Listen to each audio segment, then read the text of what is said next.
Do people have the right to smoke in public? My father used to smoke. He got very ill. The doctor told him that he had to quit smoking. My father tried for a long time to quit. It was very difficult for him. Smoking is an addiction. After many months, my father finally gave up smoking, but he still craved a cigarette once in a while. He says that quitting smoking is the hardest thing that he has ever done. When my father did smoke, he smoked everywhere.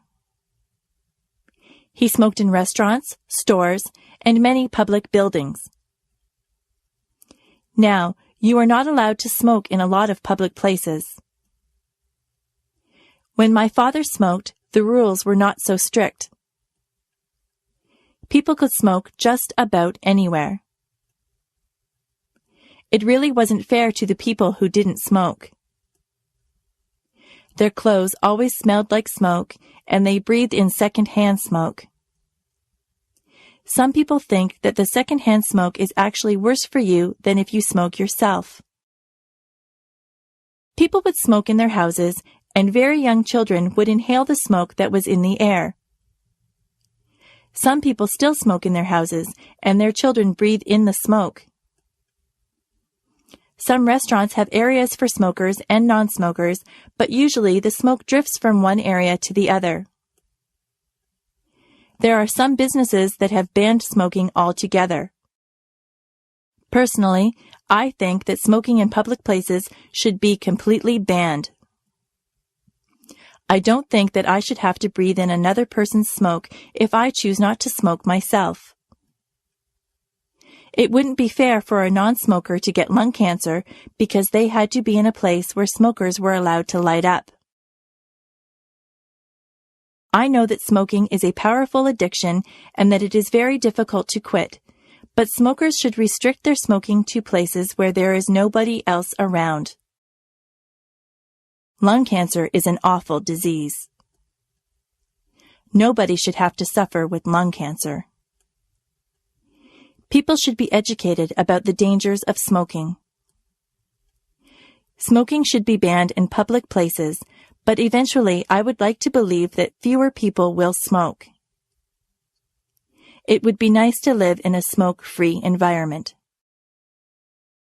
My favorite bedtime story. Every night when I was little, my mother would read me a bedtime story. My favorite story was Tom's Midnight Garden.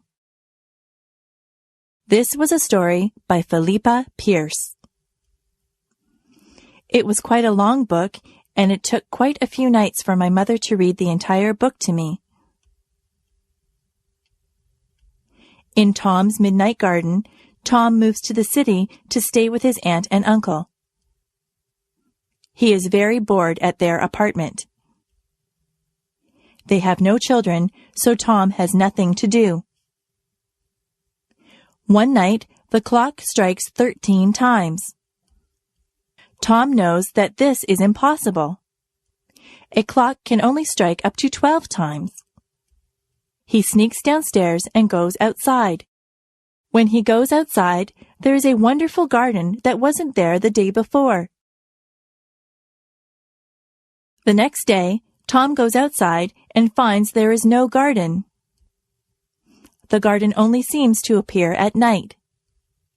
Every night, Tom slips out to this wonderful garden and meets some people in the garden. He meets a girl named Hattie. Hattie and Tom become very good friends in this garden. Some very strange things happen in this book. There are some coincidences that keep you guessing about what is really going on. The surprise ending is wonderful.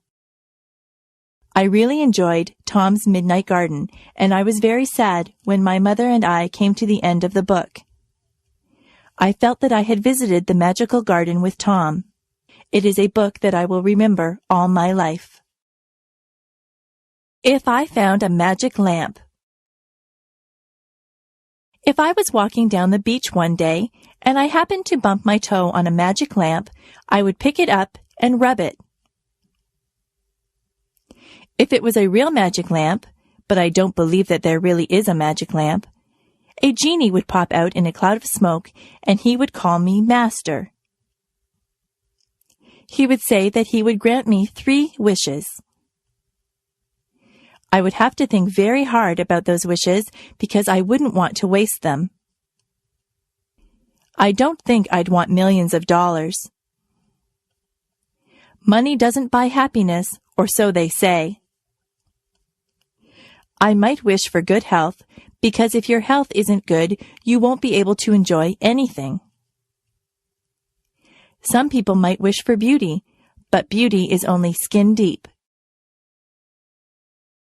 Some people would wish for a mansion or a beautiful car or a big boat. I don't want any of those things. Some people would want fame. Some people would want talent. Some people would wish for happiness. That might be a good thing to wish for. Yes, maybe I'd wish for health and happiness, but what would my 3rd wish be? I could wish for something enormous, something global. I could wish for world peace. That would be a wonderful thing if somebody could grant me that. Yes, that would probably be my 3rd wish. It's too bad there aren't any genies inside magic lamps.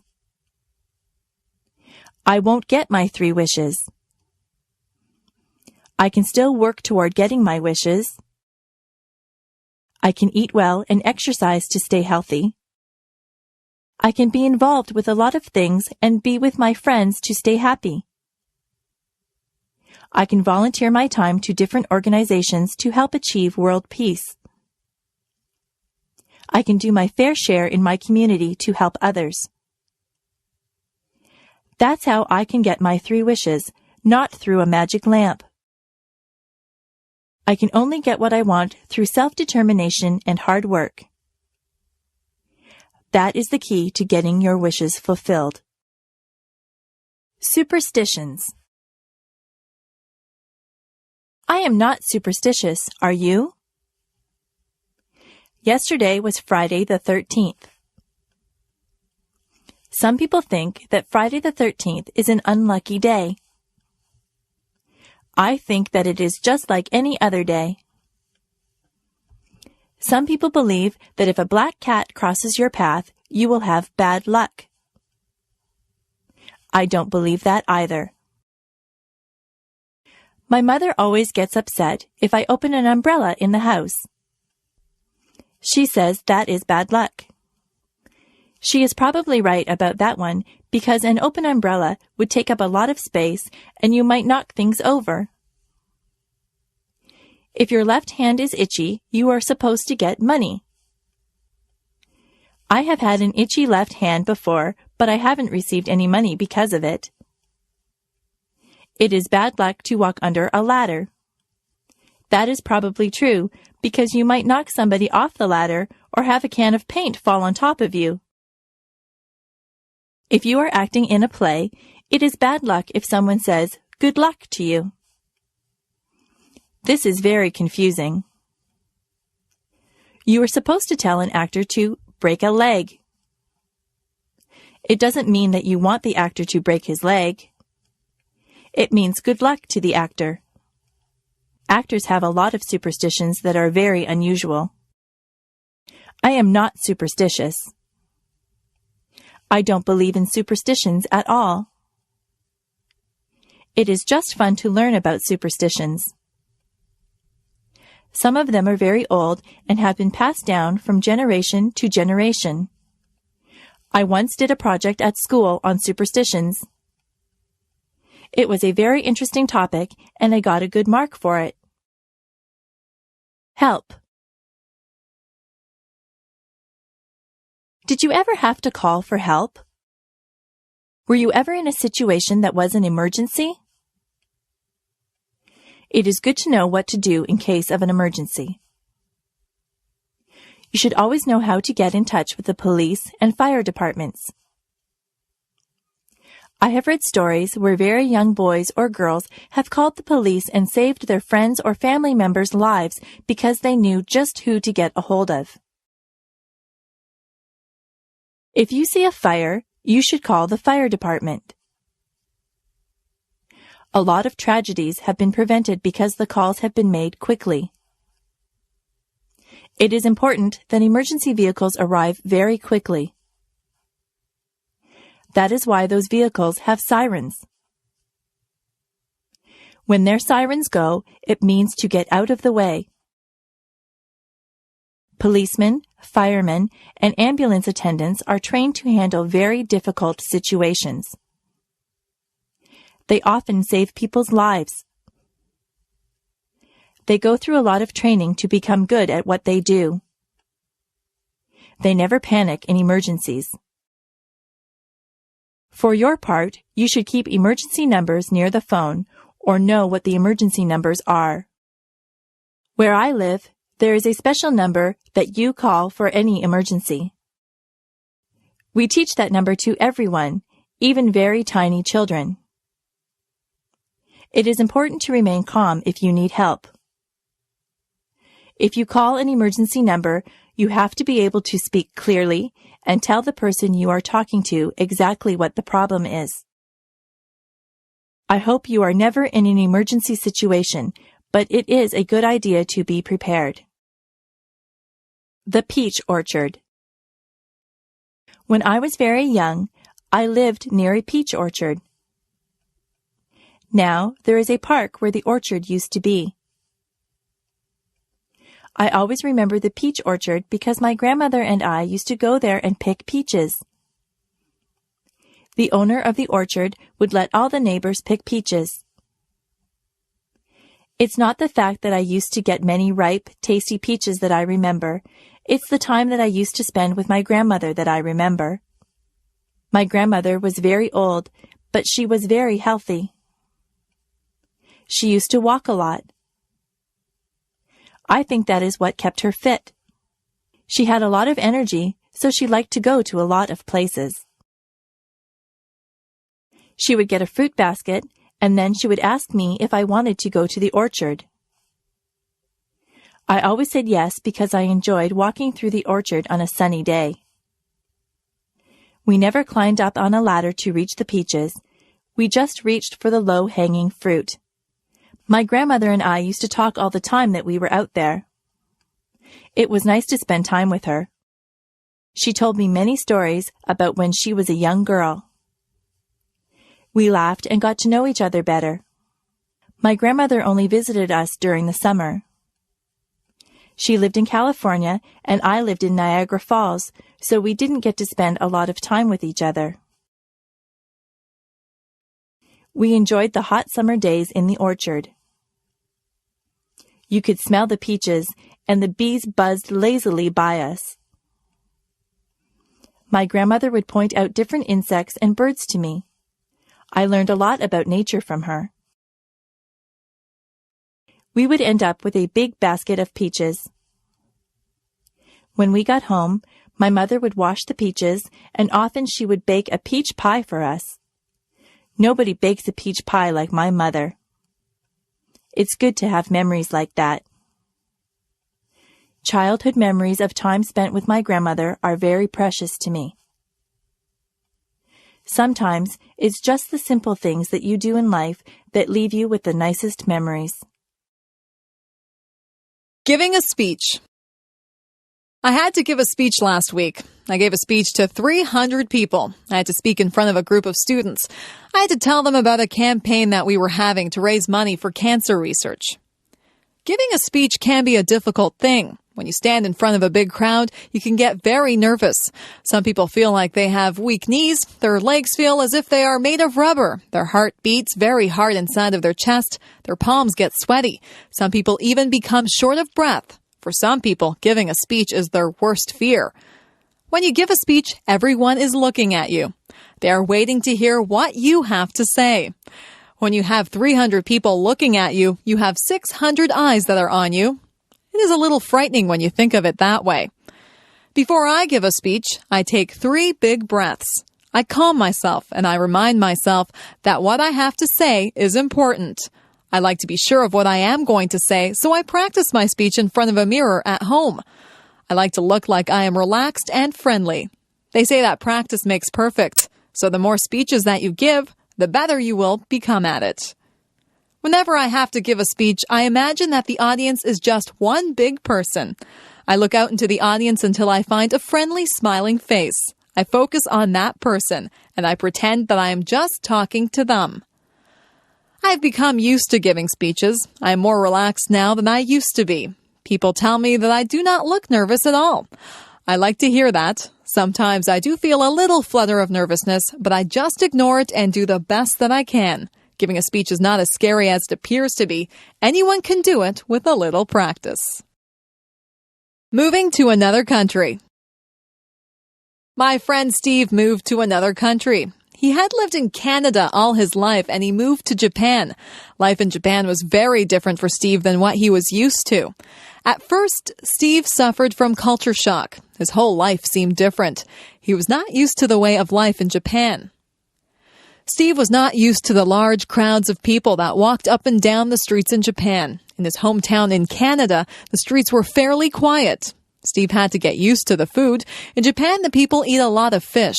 Steve had never eaten much fish before. Steve wanted pizza, but it was expensive in Japan. Steve said that he had to adjust his eating habits. The people in Japan have different customs than we do here in Canada. Steve didn't want to offend anyone, so he had to learn the customs. He had to learn about what Japanese people considered polite and rude. Sometimes in a foreign country, you can do something to insult someone without even realizing that you are being rude. At first, Steve had trouble with the language. He said that the only way to really learn the language is to talk to people. Steve talked to a lot of people. He made a lot of mistakes, but people were patient with him, and they tried to help him with his Japanese. It wasn't long before Steve felt more comfortable in his new surroundings. You have to be willing to learn new customs and a new language if you move to another country. Steve feels very comfortable in Japan and in Canada now. He is thinking about going to another country now. He thinks that he might like to try and live in Italy. I'm sure that he would get over his culture shock very fast if he moved there. Moving to a new country can be difficult, but if you are willing to learn, it can be a very rewarding experience. Look for the beauty. I have learned that things don't always go the way that they were planned. If something doesn't happen the way that I want it to, I try to make the best of the situation. I always try to find something good in everything that happens. Last year, I broke my ankle when I was walking on an icy sidewalk. At first, I was very upset. I was missing school and there was a party that I wanted to go to. I couldn't do very much of anything. My ankle was very sore. I stayed home and I read a book. It was an excellent book and one that I probably would not have had time to read under normal circumstances. My friends brought my homework to my house and we had some really nice visits while they were here. I had to accept the fact that I couldn't go anywhere on my broken ankle, so I made the best of a bad situation. Once I lost my way when I was out camping. I ended up in a very large field. I was afraid that nobody would find me, but I calmed myself down and took time to examine all the interesting wild flowers in the field. My family did find me. They were surprised at how calm I was. I have learned that there is something valuable inside every adventure and something beautiful inside every person. We had a new boy who came into our class. His clothes weren't in style and he was not particularly handsome. Some of the boys and girls made fun of him. Sometimes people can be really cruel. He seemed to handle it all right, but inside, I knew that it must hurt. Some of my friends and I invited him out with us. We found out that he had a terrific sense of humor, and he is probably one of the nicest people that I have ever met. He has since become one of my best friends. It makes me ashamed when someone that I know judges someone by how they look. It isn't fair to do that. You'll find that something good comes out of almost every situation. You'll find something good about almost everyone that you meet if you look hard enough. If something doesn't work out the way you planned it, just make the best of the situation. Look for the beauty in everything. My doll. When I was an infant, I got a rag doll. It was a very plain little doll, and it wore a clown outfit and a clown's hat. I used to take that doll to bed with me every night. I couldn't go to bed without my doll. My mother used to pretend that the doll was talking to me. She would make the doll dance and sing songs. I would talk to the doll. My mother would answer for the doll, but I was a baby, and I thought that the doll was actually talking to me. That doll was my best friend. I took her everywhere. One time I took her to a store with me, and I left her on a shelf in the store. We were halfway home when I realized that I didn't have my doll with me. I was very upset. My mother and I rushed back to the store. My doll was still there. I was so relieved. I hugged my doll and I promised myself that I would never leave her anywhere again. I couldn't imagine life without that doll. Through the years, the doll became less important in my life. I had other things to do, but the doll still sat on my bed during the day, and I still took it to bed at night. I gave that doll a lot of love when I was little. In fact, I love that doll so much that she looks tattered and torn now. There are parts of her face and hands that are almost worn away. I had a lot of other toys when I was little, but none of them were ever so important as that doll. I don't play with toys anymore, but that doll is still in my room. She sits in a special chair in the corner. I'll always have that doll. No matter how worn out she is, I'll always keep her and cherish her as part of my early childhood. I am curious. I am curious about many things. I would like to find the answers to a lot of questions that I have. What holds the stars up in the sky? Why does ice form on the top of the lake when it is cold? Is there life on other planets? Why do we not fall off the face of the earth? How do caterpillars turn into butterflies? All of these things are mysteries to me. There are so many questions that are unanswered. I think I should go to the library and get a book to find out why people grow old. What makes a television work? I also want to know where electricity comes from. Who is the strongest person in the world? Who is the smartest person in the world? Why do some people have blonde hair and some people have black hair? Why do people in different countries speak different languages? Why do people have to die?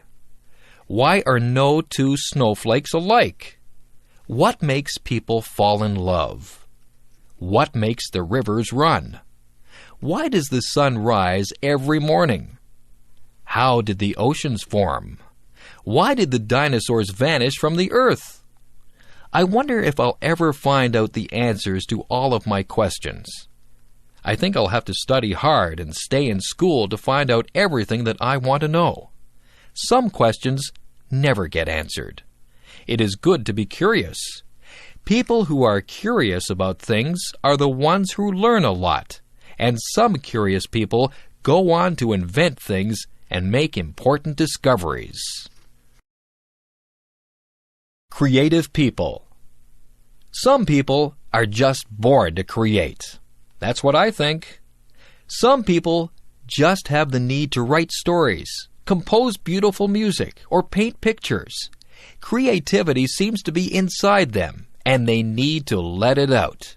It's good that we have people like that. Composers like Mozart and Chopin have given us music that is incredibly beautiful. It's not just the classical composers who have given us great pieces of music. There are modern composers who have written great songs also. Elton John is an example of someone who has composed many wonderful songs. Andrew Lloyd Webber has given us some very popular musicals like Cats and The Phantom of the Opera. There are so many talented and creative people in this world. When you visit an art gallery, you marvel at how artists are able to recreate realism or make up something that seems totally unreal, yet beautiful. The American artist Norman Rockwell painted some pictures that actually look like photographs.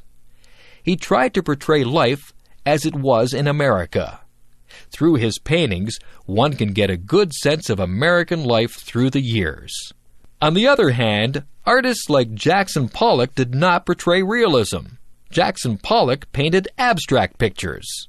His paintings are just as good as Norman Rockwell's, but they are entirely different. Some books that we read are classics. Mark Twain portrayed American life through his characters Tom Sawyer and Huckleberry Finn. Charles Dickens brought Victorian England to life through his books. Most people are familiar with his Christmas Carol, where the mean and miserable Scrooge learns the true meaning of Christmas. People don't have to read the classics. There are modern writers who entertain readers through their stories. Stephen King has written a number of horror stories. Some of his books have even been made into movies. We are lucky to have creative people who share their gifts with us. If you are lucky enough to be creative, you should use your talents to create works of art that we can all share.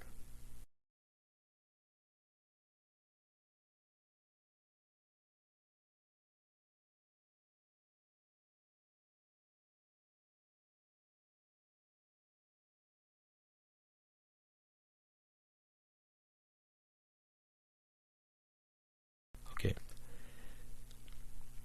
If you are lucky enough to be creative, you should use your talents to create works of art that we all can share. Career choices. What do you want to be when you grow up? There are so many things that you can be. You might want to work in the field of law. You could be a police officer. You could be a judge or a lawyer. Maybe you'd like to work in the food industry. You could be a cook or a waitress. You might want to manage a hotel dining room. Perhaps you would want to do room service in a hotel. You could be a chef and make fancy meals for people. Maybe show business is what you'd like to be involved in. You could act in television shows or movies. You could sing or play an instrument in a band. If you like to help people, you could go into medicine. You could be a doctor or a nurse. You might be a surgeon and operate on people. There are other jobs in the field of medicine too. You could be an X-ray technician or a lab technician. It takes a lot of education to be a doctor. Maybe you would rather be a teacher. You could teach in a primary school or a high school. If you don't want to work with children, you could become a professor at a university. There are hundreds of other jobs to choose from, too. You might want to fix cars or work in a store. You could be a dentist or a veterinarian. You could be a janitor or a zookeeper. There are so many jobs that I just can't name them all. Maybe you'd like to be a minister or an organist at a church. You could be a babysitter or a shop clerk. You might be interested in being an astronaut or a baker. You could work in a bank or at a shop. You could work on a construction crew and build roads and houses. Maybe you'd rather decorate the houses, so you could become an interior decorator. You could cut hair or be a driving instructor. The list is endless. There are even jobs that you may never have heard about. The choice is yours. You just choose whatever you want to be and do your best to become that. I could go on forever. You could work in a library. You could be a factory worker or a fisherman. You could make clothes or build bridges. You could wash windows or be a bricklayer. The possibilities are endless. I need glasses. I have been having trouble seeing the blackboard. Everything is blurry. I keep getting headaches. I told my mother about it, and she made an appointment with the optometrist. I went to a place where they made me read words and letters on a chart. Some of the words were big, and some were very small.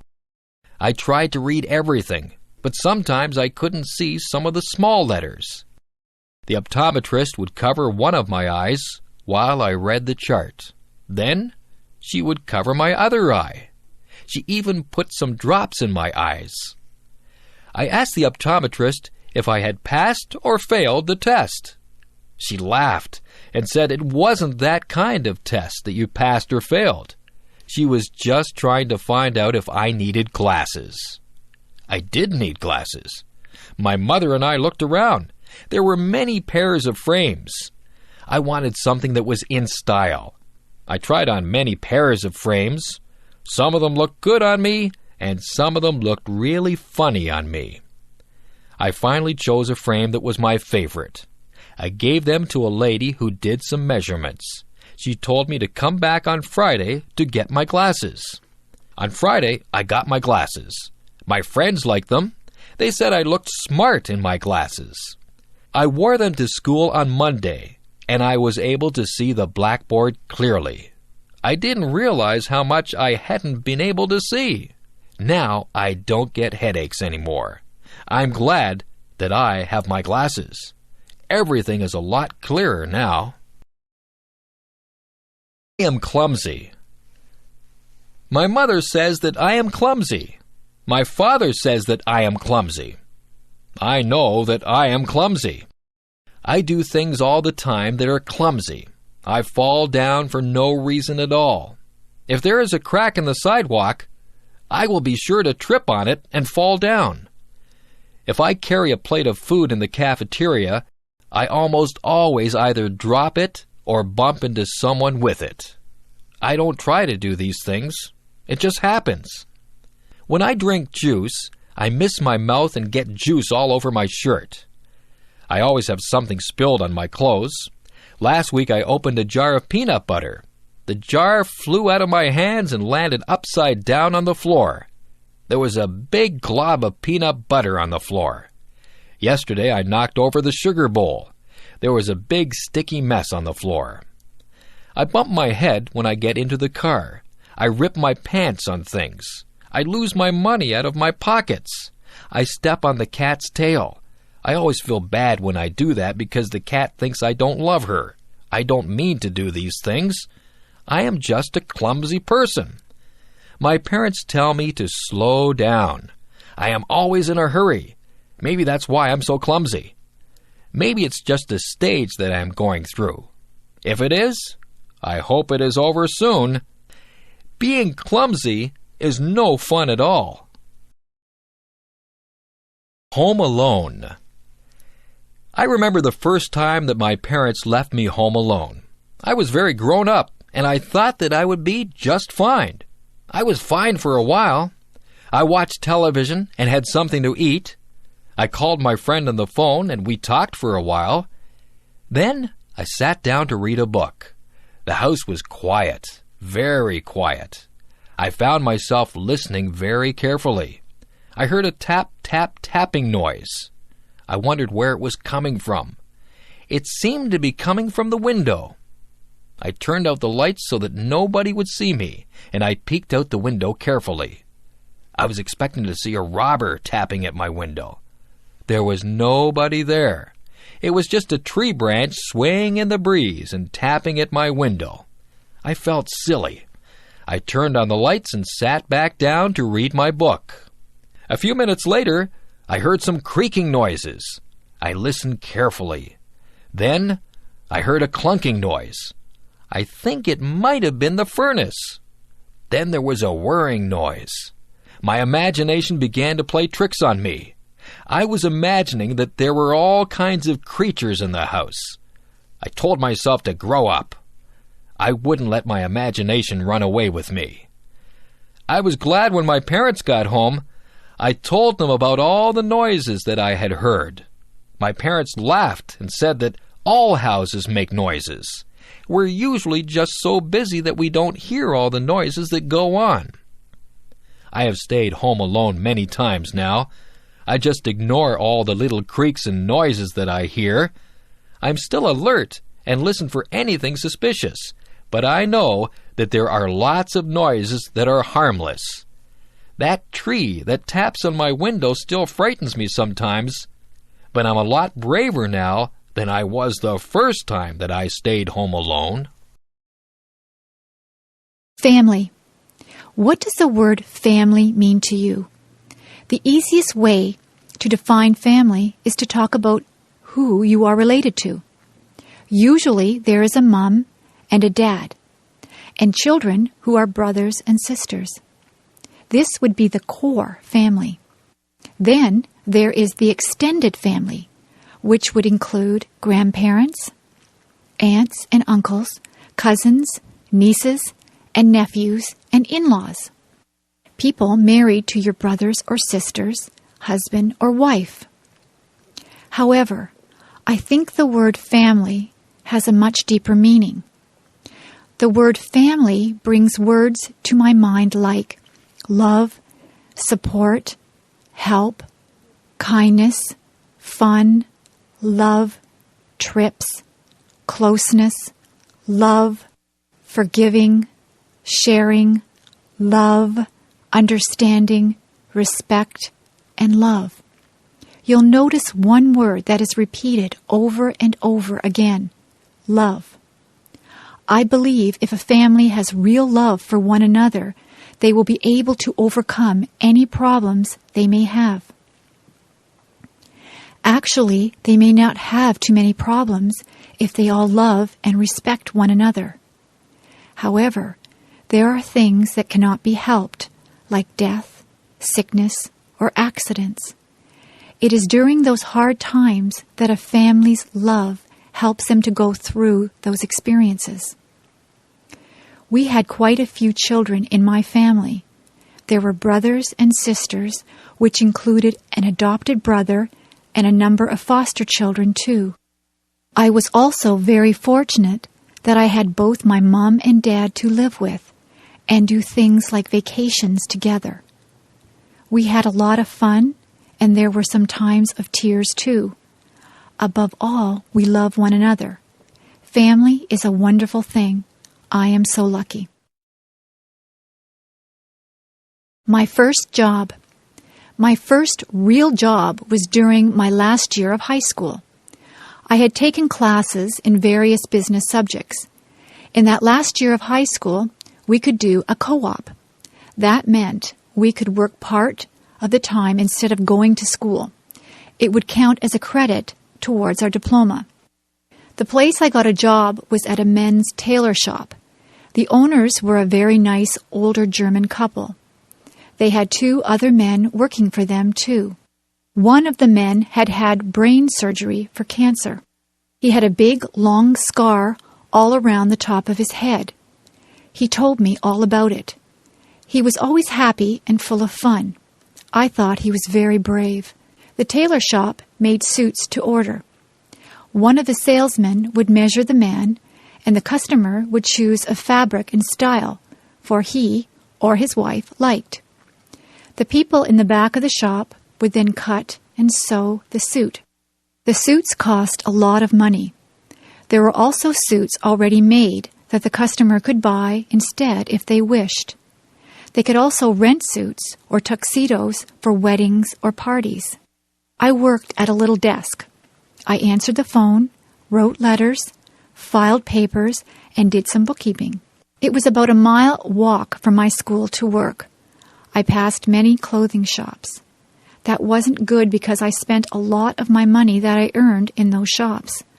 I worked at the tailor shop for almost a year. It was a good experience and helped me get my next job with the United States Navy. That was fun too. First trip away from home. Today I'm going to my friend's house. Her name is Valerie. This is going to be my first trip away from home without my parents. My dad is driving me to Valerie's house, and I'll be staying there for 2 weeks. Her mom will drive me back home. It takes about 1.5 hours to get there. I have to pack enough clothes for play, work, and church. I hope I'll pack the right things. Of course, I have to remember my toothbrush and hairbrush. Valerie lives on a farm. I'll be helping her dad with milking the cows, I think. We'll play up in the hayloft after we have helped put the bales into the barn. We'll be all itchy when the job is done. There are a lot of things to do on a farm. Her mom is a good cook and will feed us well. There is a nice pond where we can go swimming. I mustn't forget my bathing suit. I wonder if the farm dog comes into the pond too. That would be funny. My dad and Mom are giving me money just in case we go shopping. I hope we do go shopping because I want to buy lots of candy. I won't tell my mum that. Oh dear, I hear Dad yelling, "Let's go!" I haven't even finished packing my things yet. I guess I better stop writing this now and get busy fast. Bye.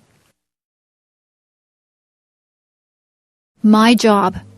I work at a conservation park called Balls Falls.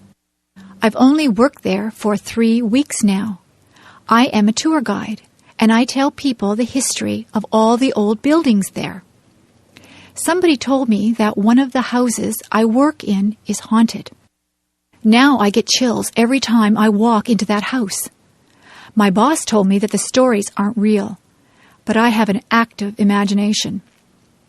Balls Falls is very beautiful. It has 2 different waterfalls, the upper falls and the lower falls. There used to be tons of water cascading over them, which turned a big water wheel to grind grain. However, through the years, the amount of water has really lessened. I love working at Balls Falls because I get to work outside a lot. I'm getting a tan. In July and August, I will be working with kids there at a day camp. I am getting ready now, making different crafts and thinking up fun new games to play. I can't wait to start working with them. I think that will be the best part of the summer. I will be going to work tomorrow. I usually have to work from 9 a.m. to 4:30 p.m. I also like the people I work with. They are very nice. Come to Balls Falls and I'll give you a tour. My hobby. Let's see. Today I might go fly a kite or maybe go for a swim. It is hot outside and I don't know what to do. My mom tells me that I should do something that I like doing on hot days. Since our house is nice and cool, I guess I'll stay inside and work on my hobby. My hobby is something that not a lot of people do. I make and collect bookmarks. To make my bookmarks, I use stickers and special art pencils to draw. I buy the stickers at a mall, usually in a card store. The art pencils are bought in an art store. To make the bookmarks, I start with a piece of paper. I measure out how big I want the bookmark to be with a ruler. I once made a bookmark so big that it couldn't even be used in a very big book. After I measure it, I draw lines so that I can cut it straight. Sometimes I use fancy scissors that cut zigzag or frills. Then I start to decorate them. I like to draw cartoons and flowers on my bookmarks. Sometimes I even put real flowers on them. A lot of the time, I write little sayings on the bookmarks. I like to give my bookmarks to friends and family. Sometimes I even sell my bookmarks to people. I like my hobby. I can draw whatever I want on the bookmarks. Maybe sometime in the future, I will be a famous bookmark maker and even have my own store. If I had $1 million. If I had $1 million, I'd travel the world. I would go to the highest mountain. I would swim the deepest sea. I would probably buy a lot of clothes because I love clothes. More than anything, though, I would want to visit Ireland. I want to see the rolling hills and the green, green grass that everyone talks about. When I think of Ireland, I think of where my family came from many years ago. I am almost all Irish, and I would love to see my family over in Ireland. If I had $1 million, I would buy a Mustang or a Pontiac Sunbird car. I would buy a nice house with a big backyard and an outdoor and indoor pool. I would love to take my family wherever they wanted to go. I would buy them wonderful presents, too. However, I know that money does not buy happiness. It does not buy you friends or family. It may bring some happiness only for the moment, but in the long run, your family is what will be there for you if you love them and are there for them. If I had to pick between $1 million and my family, I would pick my family. The $1 million is a nice dream. If that dream ever comes true and I do get a lot of money, I hope I would use it wisely. A picnic. What a great day for a picnic.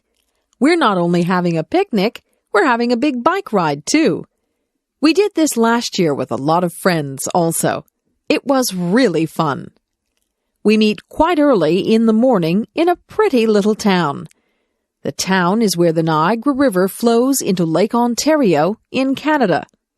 The town's name is Niagara-on-the-Lake. Then all of the people, 50 or more, get on their bikes or rollerblades. We go on a bike path beside the river. The path we take is about 11 kilometers or 6 miles long. There are a lot of people using the path, too. We usually stop for an ice cream treat near the end or where we turn around to go back to our cars. It is just before the park where we will have our picnic and a steep hill. Many of the men and boys go up the hill. Most of the women and children go back to their cars. The ride takes about 2 hours plus whatever time we take at the ice cream store. After the ride is finished, we go to the park. We have a delicious potluck lunch. Potluck means everyone brings some food to share with the others. We eat, rest, talk, and laugh. After we've cleaned up, some of us climb the tower that is there remembering a war at that place and its general. It is a steep climb, over 100 steps.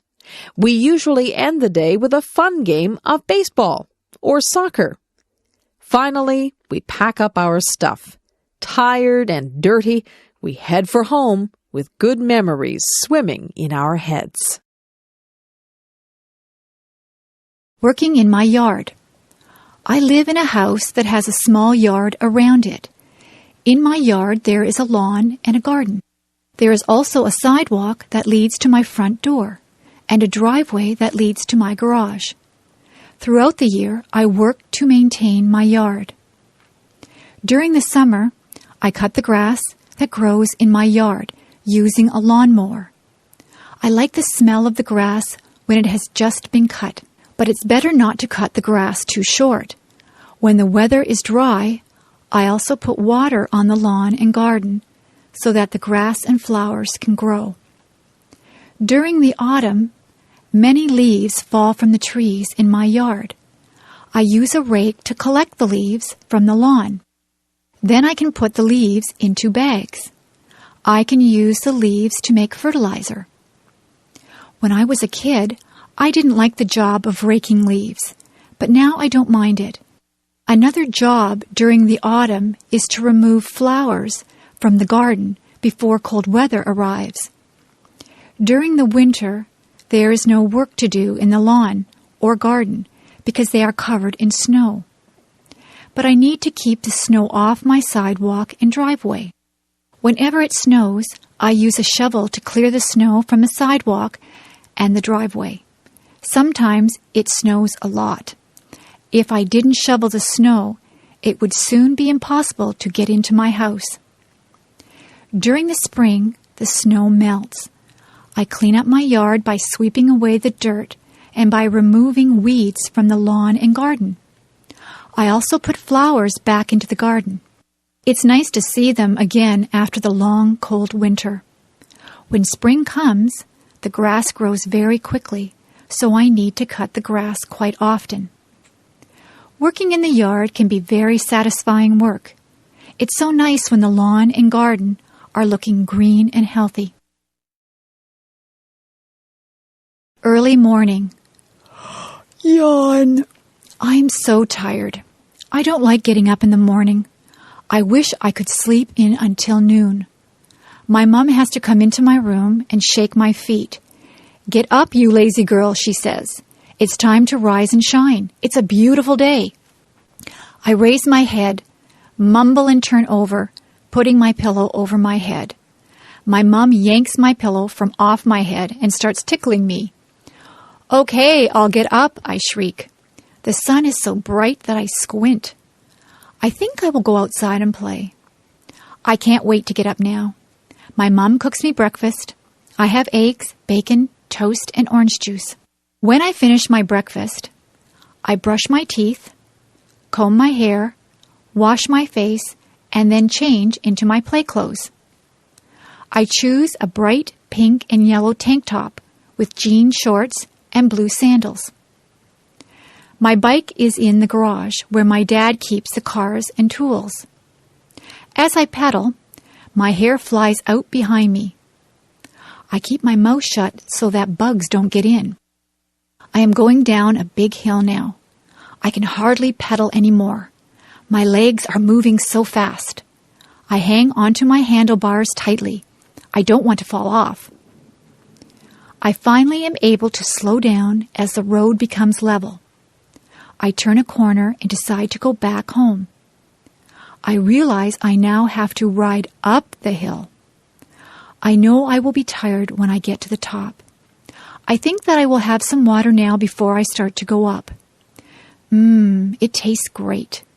It is so clean and cold. Well, I know that I have a big trip ahead of me, so I need to get going. Bye-bye. The wedding. We went into the church and sat down. There were pretty flowers at the front. There was beautiful organ music playing.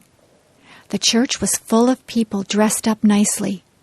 Everyone was waiting to see the beautiful bride walk up the aisle. A hush, an intake of breath. There she was. Oh, she was so beautiful. She had a lovely long white dress with pretty lace and beads. Her hair was swept up off from her face. There were curls flowing down her back. Instead of a veil, she had little flowers in her hair. Her bouquet of tiny flowers was very, very pretty. Her dad looked very proud of her. He looked just a little sad, too. At the front of the church, the groom stood waiting. He had a beautiful, tender smile on his face. He took his bride's hand as her dad left her there. They smiled at each other. The minister read, prayed, and offered some words of advice to the lovely couple. Someone sang a pretty song. The groom slipped the simple wedding band on the bride's finger. She struggled a little to put a band on his finger. Pretty soon the minister said they were now husband and wife. They kissed. We all stood as they walked down the aisle to live the rest of their lives together as Mr. and Mrs. We cried. The perfect place. There is a place in my mind that is pure. Everything there is beautiful. Many flowers grow, and the grass is very green. The clouds are always white and fluffy. The tree's branches sweep the earth floor.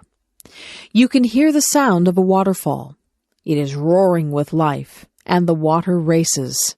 A bird calls in the distance, and as you listen, the sound gets closer. A flapping quite near makes me turn and look. A great, magnificent eagle flies over my head.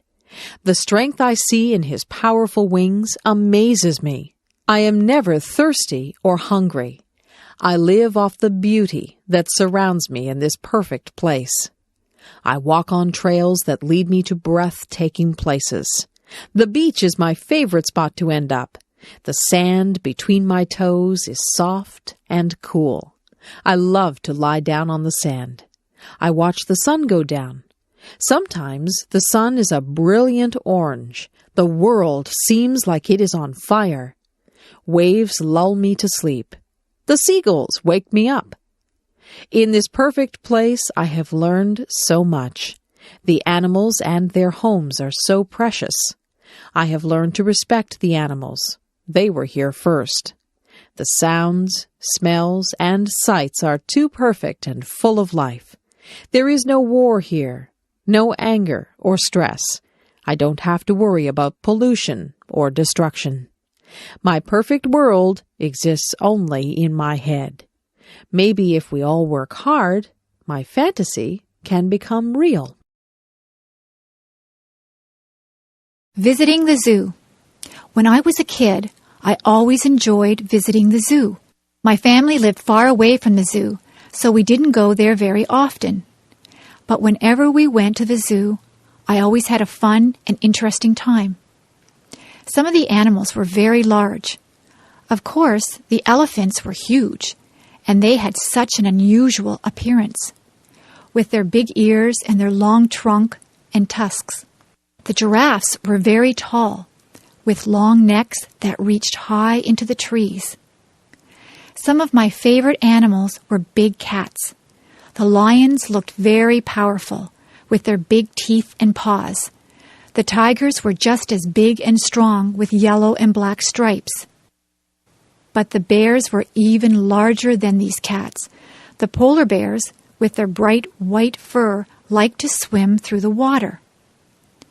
The grizzly bears had brown fur and liked to roam around on land. The animals from Australia seemed very unusual. The kangaroos, with their strong legs and long tail, could jump great distances across the ground. The baby kangaroo could go inside its mother's pouch. Another Australian animal, the koala bear, crawled slowly in the trees where it ate leaves. The monkeys and apes were also very interesting. In many ways, they reminded me of people. Some of the monkeys were very small. They could use their arms, legs, and tail to swing through the trees. Some of the apes were very large. The gorilla was the largest of all. Sometimes a big gorilla would stand up and pound his fists on his chest. To see all the animals at the zoo took almost a whole day. By the end of the day, I was very tired from walking around. But I was also very happy to see all the amazing animals from places around the world. The dentist appointment. My dentist called my house the other day. He told me I needed my teeth cleaned. I set up an appointment to see him on Saturday, June the 10th. When I got to my dentist's office, I had to sit in the waiting room. There were other people ahead of me. They finally called my name. I went into his room and sat down on a big blue chair. They leaned it back. A bright light was turned on. It hurt my eyes, so I closed them. My dentist asked me to open my mouth. I did. I thought my mouth was very big, but he told me to open it even wider. Soon he began poking around to see if I had any cavities. He flossed my teeth and put fluoride around my teeth too. The fluoride tasted like bubblegum. I had to spit into a dish-like bowl. It squirted out water. My dentist kept asking me questions. I couldn't answer because there were weird tools in my mouth. When I tried answering back, he seemed to understand, though. His helper came into the room. She asked me to open my mouth again. I had to clamp down on something that felt like rubber. She put a big camera-type machine right next to my cheek. She did this on the other side of my face as well. They took 2 pictures of my teeth. It was really cool. The dentist told me my teeth were perfect. I didn't have any problems. I could go home. See you next year, he said. Daydream. Little Annie was very bored one lazy afternoon. She had nothing to do. She had already played with her brothers in the sandbox and had tea with them and her dollies, too. She had baked chocolate chip cookies with her mom and even tasted one. They were very good, she thought. Now Annie was trying to figure out what else she could do to pass the day away. Little Annie decided that she would go to her favorite spot in the world, the green, grassy field full of daisies beneath the great oak tree. She took a red and white blanket with her. She laid it down on the ground, and then she lay down on it. She lay there looking at the clouds, fluffy and white. She saw bunnies. huge gray elephants, and scary-looking crocodiles. Soon little Annie was drifting in and out of clouds and reality. The clouds started dancing with her, begging her to come and play. She got up from her blanket and joined the clouds. They flew over rooftops of all of the village people, swam with the fish in the lake, and said hello to all of the birds that they passed by. Little Annie was having so much fun. The clouds had formed into a chariot, so little Annie could drive if she wanted to. She drove over a rainbow that was bright in the sky. Then she shot through the branches of her friend's spruce tree. Annie suddenly came to a stop. Hearing someone call her name, Annie looked around. She blinked once, twice, and finally everything came into focus.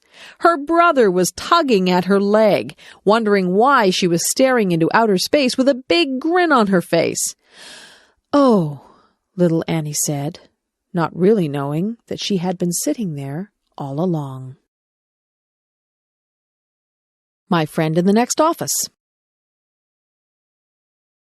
When I started my job a year ago at the university, I did not know my way around. I did not know where to find anything. I had a million questions. But Diane in the next office took me on a tour showing me the places to eat, the library, the lecture rooms, where to get a picture ID card, how to get from one building to another. When I had a question, I asked Diane how to use the telephone, where to make copies, where to print with my computer, the location of my mailbox. She teaches as I do. We both spend a lot of time helping students and answering their questions. She giggles a lot. I hear her laugh with her students. Sometimes she asks my advice about her work or about a problem, and I ask her advice. Sometimes she comes into my office and says, "I am really angry. Can I whine to you?" Then she talks about a problem, and I listen. And then she returns cheerfully to her office. Sometimes I go into her office and say, "I'm upset about something that happened. Can I come in for a minute?" Then I grumble to her, and she listens, and then I go back cheerfully to my office. Each of us feels better when we have shared our problems. Then they are no longer problems. Diane is shy in a group of people. She is quiet and does not start a conversation. Everyone around her talks, and she listens. On Friday afternoons, she makes popcorn for everyone. We all sit in the staff room and eat microwaved popcorn and drink tea and talk. We start to relax for the weekend and talk about our plans. She is a good friend. She helps my students when I am not there. She wishes me good luck when I go to a lecture. I am very glad that she can be my friend in the office beside mine. The musician. There once was a little girl named Rain Angel. She loved to sit at the piano and play. Rain Angel was a very gifted girl. She had a voice that gave people shivers, and she loved to sing. As Rain got older, she continued to love music. Rain became involved in the choirs and bands at her high school. She loved performing in front of people. She couldn't help but feel the sense of power she had when she was up on stage, and there was always loud clapping when she finished a song. Rain soon went out on her own and looked for someone that could help her become famous. Rain wanted to share her talent with the world. She felt that her special talent for music helped people feel good. Rain went out into the big world, and she did very well. She was always performing her best, and someone finally noticed her. Her new agent helped her to make her first album. Rain became famous because she never quit trying. Rain loved her new way of life. She continued singing and playing her piano. She was even taught how to write her own music. Rain Angel had always dreamed of becoming a celebrity. She always remembered her friends and family when she was famous because they had always believed in her. Rain Angel strove for a faraway place, and it became her reality. She always believed that what she wanted to become was her choice. She believed that if you have the strength and determination, you can make your dreams come true. The circus. Wow! A big tent was in the middle of the town's parking lot. We were going to a 3-ring circus. I couldn't wait for it to begin. Inside and outside of the tent, toys, balloons, and food were being sold. All of the children were so very excited. Inside the tent, we found good seats so we could see everything. The band started to play loud music, and the ringmaster came out with a big tall hat on his head. In one ring, there were small animals, dogs, monkeys, and parrots doing tricks. The dogs were dressed in funny clothes, and so were the monkeys. They rode on bicycles, danced, and climbed ladders. There were wild tigers and lions in a big round wire cage. A man with a whip was inside the cage with them. He had them trained to jump through a hoop of fire and to roll over. He even kissed them. He was very brave. During the break in the middle of the circus, funny clowns came out and did silly things. They had happy faces and sad faces. Some had big red noses that honked if you squeezed them. There were rides on elephants, too. I didn't go on one because it cost too much money. The last act took up the whole tent. It was the acrobats. They hung from their teeth, their feet, and their necks high up in the air. They also swung high up in the air and flew to each other. It's kind of scary to watch because I was afraid they might fall. I had a very good time at the circus. However, my tummy felt kind of sick from all the cotton candy and junk food I ate. Going to the grocery store. Each week, I go to the grocery store to buy food for my family. I get a shopping cart from the front of the store, and I push the cart all around the store. The cart is large, but when I am finished shopping, the cart is nearly full. The grocery store is also called a supermarket. When I go shopping, I start out in the produce section of the supermarket. The produce section is where the fresh fruits and vegetables are kept. I like to buy different kinds of fruit, such as apples, oranges, and bananas. The vegetables that I often buy are carrots, peas, and corn. I also buy tomatoes when they are bright red in color. I often buy a bag of potatoes or a bag of rice. After visiting the produce section, I go to the meat section. Here I buy poultry, such as chicken and turkey. I often buy seafood, especially fish. I also buy beef, and sometimes pork or lamb. I also visit the dairy section, where I can buy milk and cheese. Sometimes I also buy ice cream or yogurt. When I have finished in the meat and dairy sections, I then move to the bakery section. This is where loaves of bread are baked and sold. There are many different kinds of bread in the bakery section. The bakery section also sells pasta, such as macaroni and spaghetti. And of course, you can buy pies, cakes, and cookies in the bakery section. These foods are very sweet and tasty. I also pick up a few other things at the supermarket, such as soap, toothpaste, and cleaning supplies. But sometimes I forget to buy something that I plan to get. Maybe I should make a list of the things I need to buy. A day at the beach. When the hot summer weather arrives, many people like to cool off by visiting the beach. Often there is a cool breeze that comes off the water. And of course, the water itself is cool and refreshing. One of the favorite activities at the beach is building sandcastles. Children use small shovels and pails to move the sand. They can build small forts and castles by carefully forming and shaping the sand.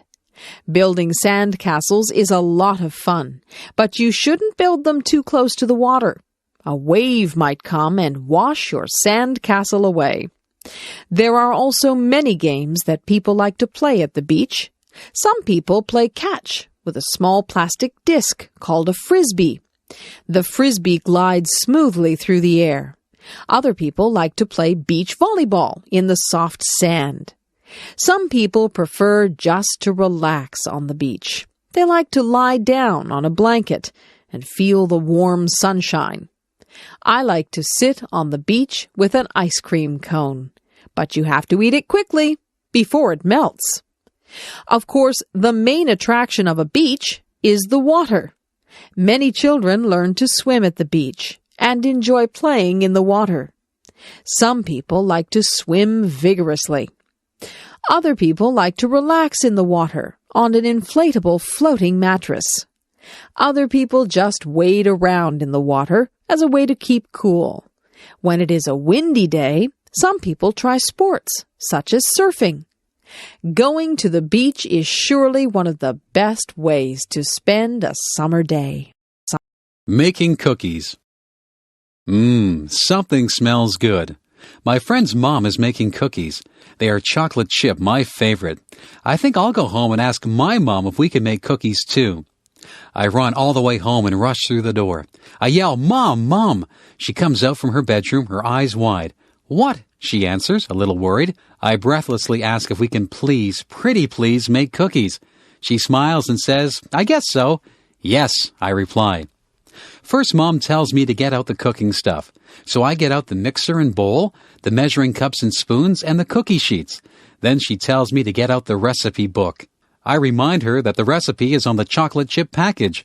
"Right," she says. Then she asks me to look at the recipe and get out the things we need, like flour, sugar, and butter.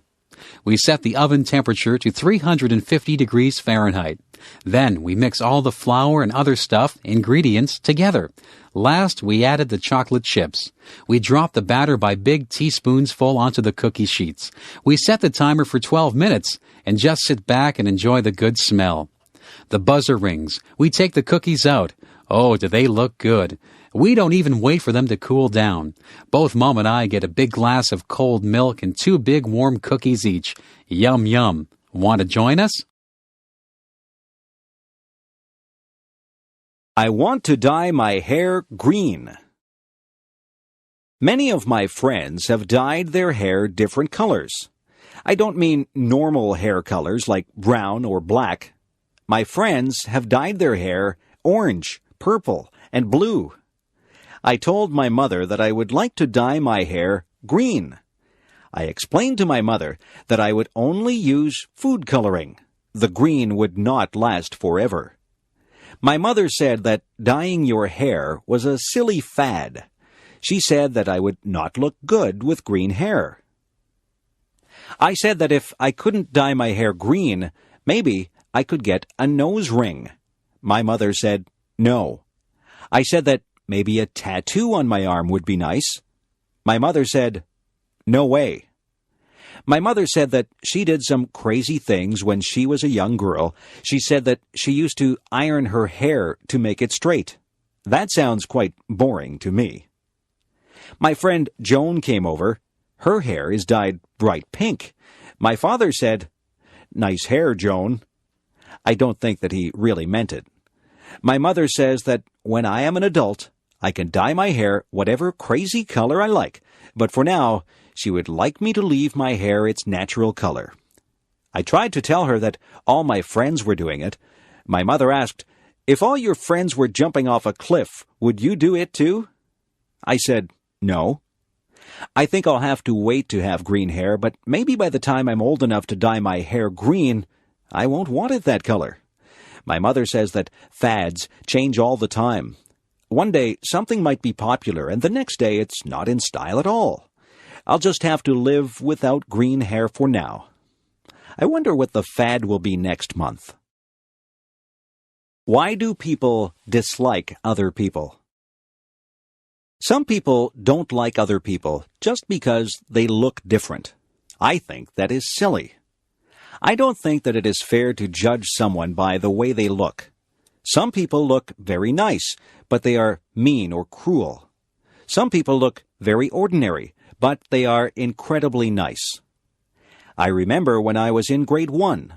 I saw a girl across the room. She had a mean look on her face. I thought to myself that she was probably not a very nice person. I stayed away from her and played with the other children. Then we had to play a game, and the teacher said that she would pick partners for us. The teacher picked the girl with the mean face as my partner. I didn't think that the game would be much fun at all with a partner who seemed as mean as that girl. I walked up to her and said hello. The girl's face changed. She smiled at me, and she began to talk to me. Her mean face disappeared. We had lots of fun playing the game. We laughed a lot and enjoyed each other's company. That girl became my best friend. Now, when I look at her, I see what is inside her. Sometimes she doesn't smile, but I know what she is like. She is a kind and funny person. I have learned that you can't judge a book by its cover. It is not fair to dislike someone just because they don't look like you want them to look. You have to get to know a person. It doesn't matter to me what color a person's skin is. It doesn't matter to me if they are short or tall, skinny or fat, or happy or sad looking. I judge people by how they treat me, and I try to treat people like I would want to be treated. The birthday gift. It is going to be my father's birthday. What can I give him? I don't have much money. I have looked all through the stores, and I have not found anything that I think he would like or that I can afford. I have thought very hard about what to buy for him. I thought that he might like some candy, but my father really doesn't eat many sweets. I thought that he might like a new shirt, but he has lots of clothes. I can't afford a new car or computer for him. I was watching him on the weekend. He cut the grass, washed the car, took out the garbage, weeded the garden, and watered the plants. I got an idea.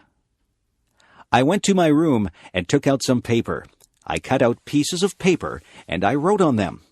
I wrote on one piece of paper that I would wash the car every weekend for the summer. I wrote on another piece that I would take out the garbage every week for the summer.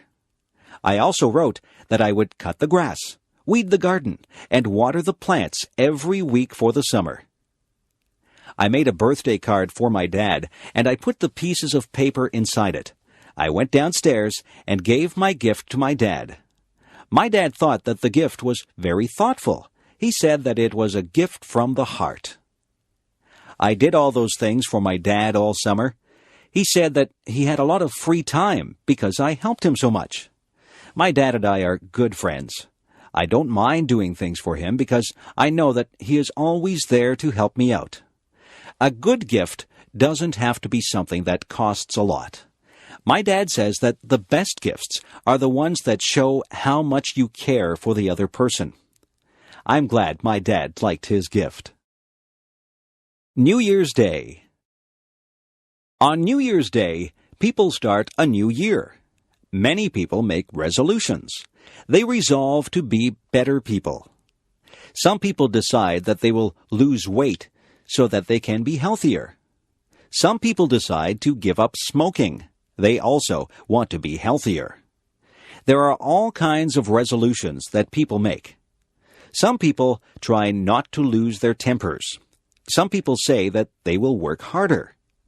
There are people who try to give up bad habits. Every year, my brother says that he will stop biting his nails. He stops biting his nails in January, but by February, he always starts again. That is the thing about New Year's resolutions. People seldom keep them. Everybody starts out with good intentions, but it is very hard to stick with them. I don't make New Year's resolutions. I find that I just break them. I just work day by day to break my bad habits. I know that I eat too many sweets. Every day, I just try to resist them.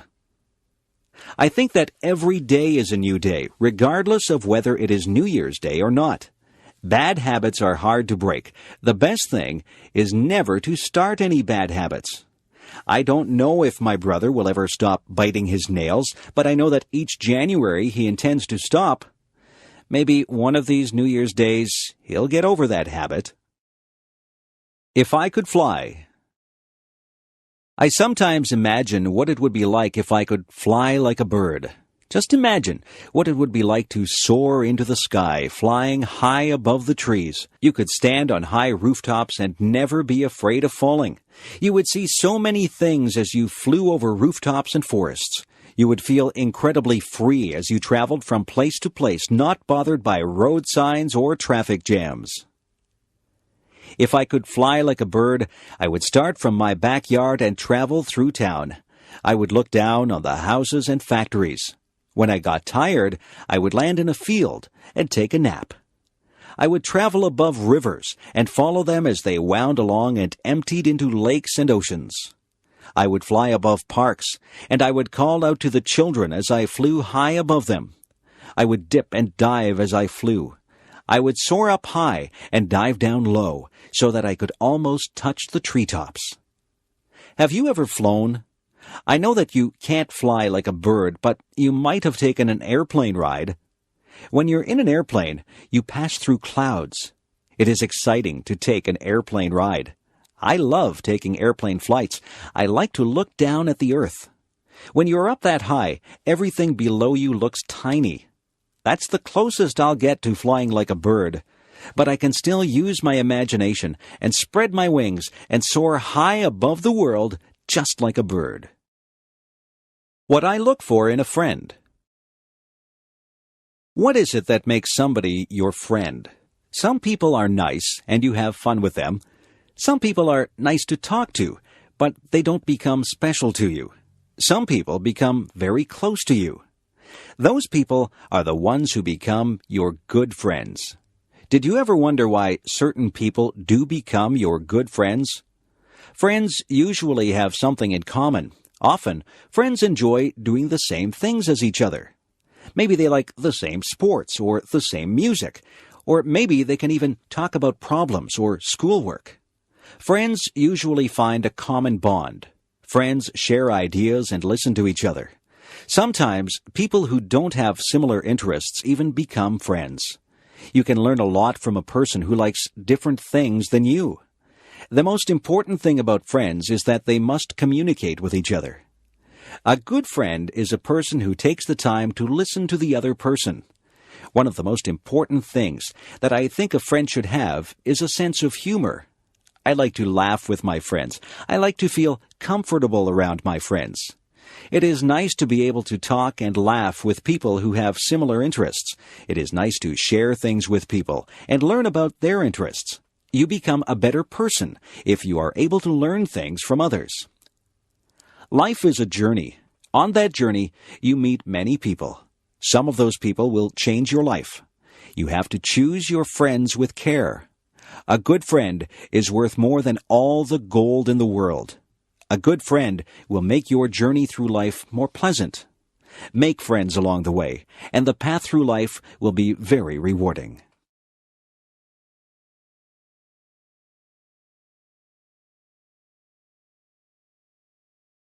A funny thing happened on the way to school. Last Friday it was very windy. I was walking down the street with my friend John. We were having a difficult time walking against the wind. The wind was pushing against us, and we felt the force of it pressing against us. We even had a hard time breathing. We were walking slowly. We watched the leaves as they danced and twirled in the wind. We watched a plastic bag as it flew by us. We saw a little boy whose baseball cap flew right off his head. His cap flew along the sidewalk, and he had to chase it. He finally caught it, and he held it in his hands tightly after he got it back. The trees were swaying frantically. Their branches swished and waved in the wild wind. John and I were hit by flying bits of paper and leaves. We laughed when a garbage can lid rolled along and hit John in the leg. We saw another garbage can rolling along the road as if it was alive. Everything was moving because of the wind. Then the funniest thing happened. I wasn't paying any attention, and a paper bag came flying up the street toward us. It hit me right in the face and covered my whole face. At first, I didn't know what had happened. I was blinded. I couldn't see where I was going. I stopped and held out my hands. When I stopped, the bag fell off my face. I looked at John. He was laughing very hard. He was laughing so hard that tears were rolling down his cheeks. He said that I looked very funny with the brown paper bag stuck to my face. I started to laugh too. We laughed about it all the way to school. John said that he wished he had a camera. He would have taken a picture of me with the bag on my face. Advice. Sometimes my mother gives me advice. She tells me to save my money for a rainy day. She says that I should eat my vegetables if I want to be strong when I grow up. She says that you reap what you sow. I didn't know what that one meant, so I asked her. She said that if you are good to people, they will be good to you. If you do bad things, then bad things will come back to you. My mother is always giving me advice. She says that a penny saved is a penny earned. I am still thinking about that one. Some of these things are difficult to understand. My mother is very wise. She says that she has learned from her mistakes. She tells me that she would like me not to make mistakes, but she says that everyone does make mistakes. The important thing is that we learn from our mistakes. My mother says that nobody is perfect. My mother tells my sister that time is precious. My sister wastes time, and my mother doesn't like that. My mother tells me to be true to myself.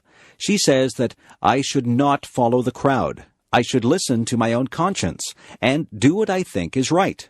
She says that it doesn't matter if you fail at something. The important thing is that you try. If you've done your best, then that is all that matters. I listen to my mother. I think she gives very good advice. My mother has a lot of common sense. I hope I am as wise as she is when I have children of my own. Sometimes I wish that she would not give me so much advice. I think that I know what I'm doing. But in the end, I always remember what she has said, and I try to live by the standards that she has set for me. Take the advice that your parents give you. They only have your best interests at heart. A trip to the hospital. I have to get my tonsils out. I'm not really happy about it, but I'm tired of being sick and having sore throats. I have to go to the hospital 2 hours before my surgery. My mother will go with me. The nurses will take my temperature and check my blood pressure. They will make sure that I am ready for my operation. I will be dressed in a white gown, and I will be wheeled down the hall to the operating room. I can't have anything to eat or drink for a long time before my surgery. My mother will walk down the hall with me. Then she will wave goodbye as they wheel me into the operating room. The doctor and the nurses will be busy in the operating room. They will be getting ready to perform my surgery. The doctor will say hello to me and tell me that he is going to put me to sleep. He will put something into my arm. He will tell me to count backwards from 10. I think that I will only say 10, 9, and then I will be fast asleep. I won't be awake for the surgery. When I wake up, I will be surprised that the surgery is over. My throat will hurt and I probably won't feel very good. My mother will be there with me. The nurses will give me a drink and try to make me comfortable. I won't be in the hospital overnight. I will go home later in the day. My parents will have to make sure that I have a lot to drink. I can't eat any hard foods or they will hurt my throat. I will sleep a lot because I will not feel very well for a couple of days. It won't take long before I recover from my surgery. Sometimes we need surgery to make us feel better. Hospitals can be a bit frightening, but the doctors and nurses are very nice, and their job is to make you better. What my cat did. One day I was sitting in a chair drinking a cup of tea. My cat came into the room and sat on my lap. She was quite content, and she sat there purring. My cat likes to drink water, and sometimes she drinks milk. I would never give her tea to drink. Cats just don't drink tea. We were sitting there quietly when suddenly my cat stood up. She was looking at something on the floor. She crouched down low and got ready to pounce. I saw what she was looking at. It was a huge centipede. I think that centipedes are ugly. They have many legs and they move very fast. I would hate to have one crawl over me. My cat jumped to the floor and she ran over to the centipede. She was incredibly fast. I was surprised that she caught the centipede. She put her paw on it, and then she reached down and ate the centipede. The centipede must not have tasted very good. My cat got a funny look on her face, and she looked like she was trying to get a bad taste out of her mouth. I was thinking that I would be sick if I ate a centipede. My cat looked at me and jumped back up in my chair. She stuck her face in my teacup and took a big drink of tea. I was shocked. I had never seen a cat drink tea before. I think that the centipede must have tasted so bad that my cat just needed something to wash the taste out of her mouth. Guess what? I didn't finish my tea. I threw it out and washed out the cup. My cat has never had a drink of tea since that day. She has also never eaten another centipede. If a centipede walks by, she just pretends that she doesn't see it. If I was tiny. Imagine what life would be like if you were 2 inches tall. You would have to be careful that nobody stepped on you. You would have to watch out for cats, dogs, and birds. It would be very dangerous, but just think of the things that you could do. You could live in a dollhouse or even a shoebox. You could use a bottle cap for a plate. You would have to wear doll's clothes. A stamp would make a lovely picture to hang on your wall. You could hide in a mouse hole or a drawer. You wouldn't need much food. You could probably live comfortably on the crumbs that people would leave on the table. A thimble would make a good cup. If you went outside, the grass would seem like a jungle. An insect would be huge and frightening. A puddle would seem to be an ocean. You could cross the puddle in a paper cup and use a spoon for an oar. A matchbox would make a good bed with a handkerchief as a bedspread. You'd brush your hair with a toothbrush, but you'd never find anything small enough to brush your teeth with. You could take a ride on the back of a mouse. You wouldn't find any books that were small enough to read, but you might read the back of a pill bottle. You could ride in a toy car and have a soup bowl for a swimming pool. A leaf could be your umbrella, and a mitten would make a great sleeping bag. If you used your imagination, you could think up something to use for almost all your purposes. Being small might be fun, but then again it would be frightening. I'd be afraid of my pet cat. I wouldn't want a book to fall on me. I would be afraid of being swept away by a big gust of wind. I think I'd rather be my size. If I were a giant. If I were a giant, I wouldn't be able to fit in my house. I'd have to live in a building that had a high ceiling, but I'd probably have a hard time getting through the door. I'd have to make my own clothes, but where would I get a giant needle and thread to sew with? I couldn't ride in a car or a plane. I suppose I would just have to take giant steps to get from place to place. I would have to be very careful not to step on anybody or anything. When I talked, people would cover their ears. My voice would sound very loud to them. I wouldn't find shoes to cover my feet. I wouldn't find a knife and fork to eat my dinner with. I might have to use a rake as a fork. My dinner would be huge. What would I cook my dinner in? I certainly wouldn't find an oven big enough to put my dinner in. If I sneezed, it would be like a hurricane. If I fell down, it would be like an earthquake. I wouldn't have any friends because everyone would be too tiny for me to talk to. I think that being a giant would be very lonely. I couldn't have just one apple. I would have to have a lot of apples to fill me up. I would have to drink gallons and gallons of water to quench my thirst. I could never relax under a tree. I would be taller than all the trees. I don't think that being a giant would be fun. I won't ever make a wish to be a giant. I would rather be my height. I'm very happy the way I am.